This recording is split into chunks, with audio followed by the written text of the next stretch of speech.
Good morning, mga Sergeant. Sir. Ano na naman tayo, parang kailan lang nag-celebrate tayo ng Pasko, no? Nasa half year na tayo, month of July na tayo, no? Nagtapos na yung mid-year bonus, Christmas bonus naman, no? Lapit na, konting tumbling na lang. Sergeant, sige, umpisa mo na yung ating morning routine. Good morning, sir. Good morning, Sergeants. Wala po akong inspirational quotes today, but instead I have inspirational story na alam ko po na aware po tayong lahat. Oh. Ito po yung one of the parables of Jesus sa Book of Luke, the parable of the prodigal son. So, yung story po is about sa tatay. Meron po siyang 2 anak, and itong tatay po na to is marami po siyang properties and marami po siyang servants. Then one day, yung youngest son niya po is nag-decide na umalis and kunin po yung mana niya.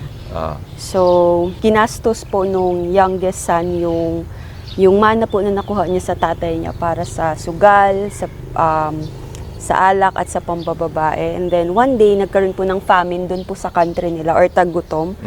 So, wala po siyang naging choice kundi maging servant po sa isang pagan na at that time, kung ano po natin siya sa case system, pagan at that time was the lowest kind ng tao po during that time. So, naging servant po siya sa pagan, nagpakain po siya sa mga baboy, and then doon niya po na-realize na yung pagmamahal po ng tatay niya sa kanya na sana hindi na lang po siya umalis sa poder ng tatay niya kasi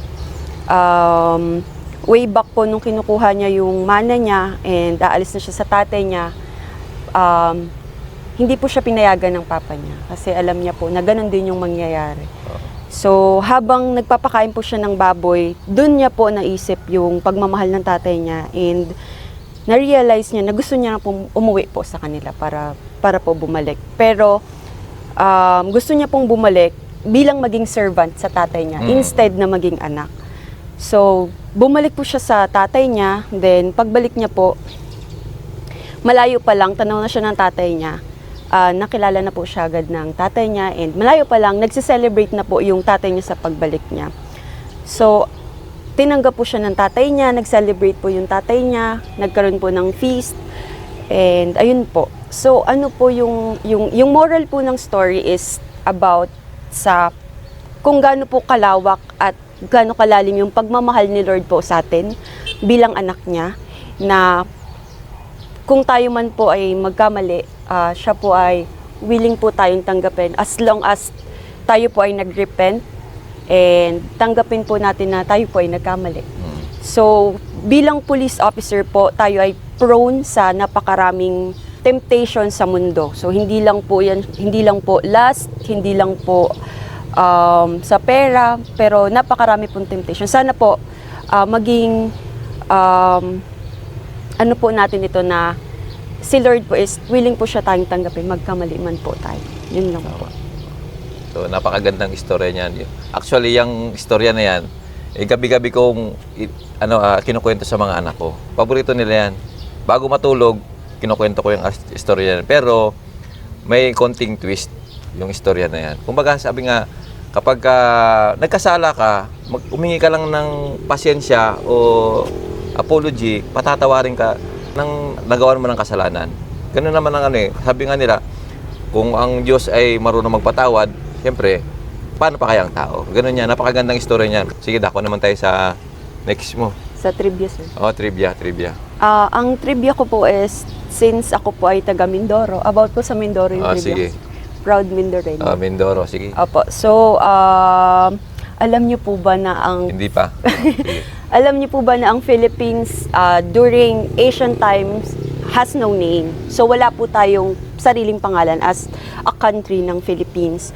So, during 700 to 1300 AD, ang Philippines po was known as Mai. So, Mai is a sovereign state which pertains to Mindoro. So, kilala po ang Philippines as Mai, pero Mindoro po talaga siya. It was found in the Chinese and Bruneian traders history na nagkaroon po ng barter change sa Chinese and Brunei po sa Mindoro po. So basically, Mindoro po is the was the political and economic center of the Philippines during those times. Yun po. And ang Mindoro po, during Spaniards colonization, tinawag po nila na Mindoro ang Mindoro as Mina de Oro or Mine of Gold. Dahil marami pong metals na na-acquire po sa Mindoro. And ang Mindoro po has 8 Mangyan tribes, and these are Iraya, Alangan, Buhid, Bangon, Tadjawan, Taubuid, Ratagnon, and Hanunuo. So those are the 8 Mangyan tribes in Mindoro. And also there are plenty of endemic plants and animals na sa Mindoro lang po makikita. And one of those is the popular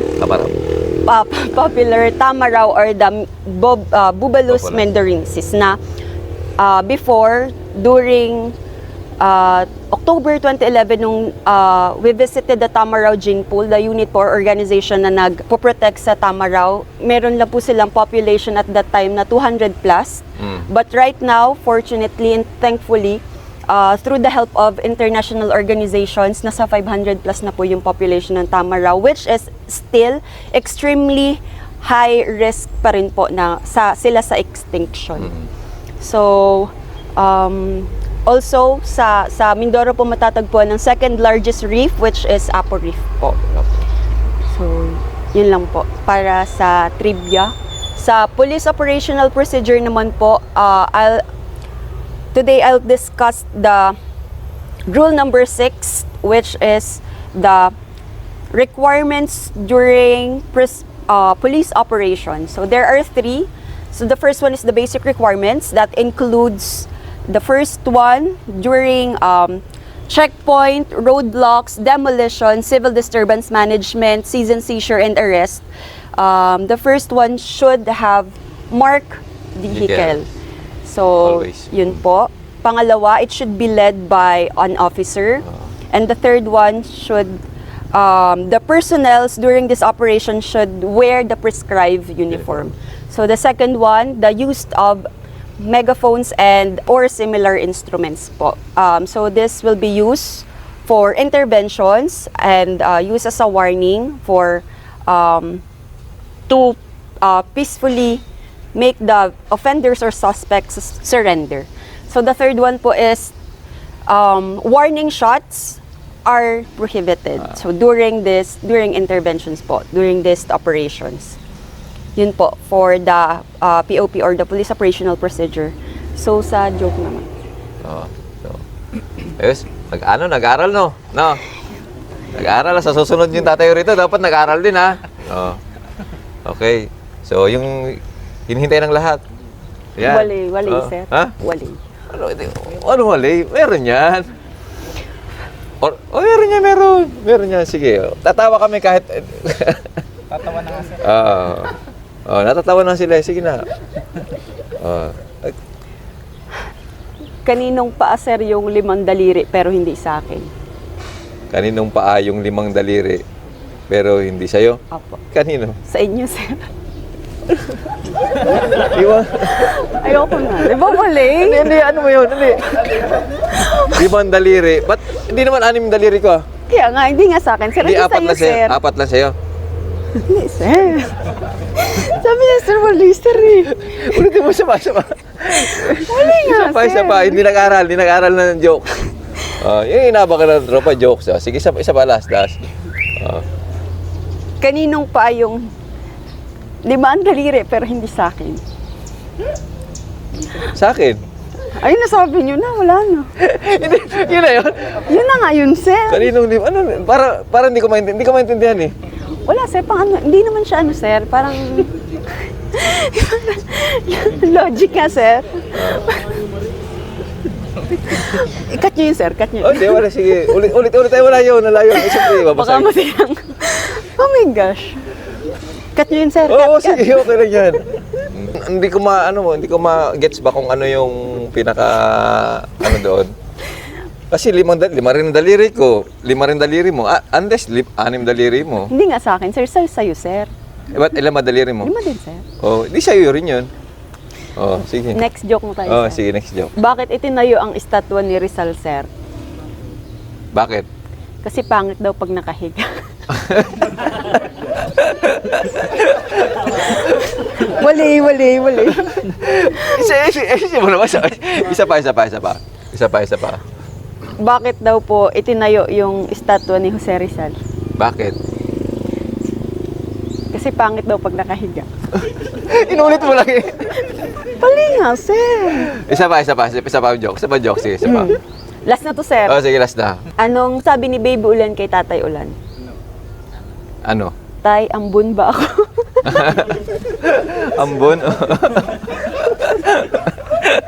Ayun, sir. Okay na yun, sir. last na. Wala na, sir. Yun lang, sir. Ambon ka ba? Hindi, sir. Kala ko ano? Anak po ako ng tatay ko. Mulan, Maraw, kala ko ganun eh. Mambon, diba? Sige, so, yun na. Maraming salamat, Sergeant Chavez. Ayan.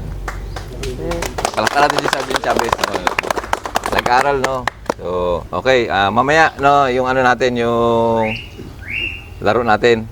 First game tayo. Ay, kahapon pala, isang araw pala, ang ganda ng basketball ng mga babae. So, daig pa yung ano, yung FIBA. Oo, tsaka yung championship ng Mavs at tsaka Celtics. Ilang overtime yun? 2. Sa sobrang ka-overtime, napagod na lang, ang ginawa na lang, nag-toss coin na lang. Galing eh, puro free throw. Di ba? Free throw, sa free throw nagkatalo eh. Foul, free throw ng free throw. Ayun, natapos siya sa toss coin. Kasi sa sobrang ganda ng laro eh, talagang, no? Talagang physical talaga. Yung tulay talaga na physical. First time ko makapanood ng gano'n na pisikalan na basketball ng mga babae. Ganda kung napanood nyo kasi umuwi na kayo. Kung napanood nyo talagang... Yung ibang namaos na kakasigaw. Yung tropa doon, namaos na kakasigaw. Kasi talagang grabe yung grabe yung bakbakan ba. So, sana sa susunod may ulit. Gusto mo ba ulit maglaro? Ha? Masaya di ba? Masaya?